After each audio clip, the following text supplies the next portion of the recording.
Kevin. You man is right there. Check out your man. I want to tell Granny. And you want to get a time member. You want to go a time member.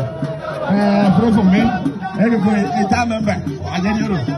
And I'm member. I say, yeah. And you want a time member. I get some of them. I couldn't come back. I sang on bottom. Then I do a friend. Every two. We don't quite get any. I never put no put I sang and I'm sharp over you. As you know, we manage like that. But I have a baby. And I sang again. I sang again. I'm so sure. I didn't put. I didn't put.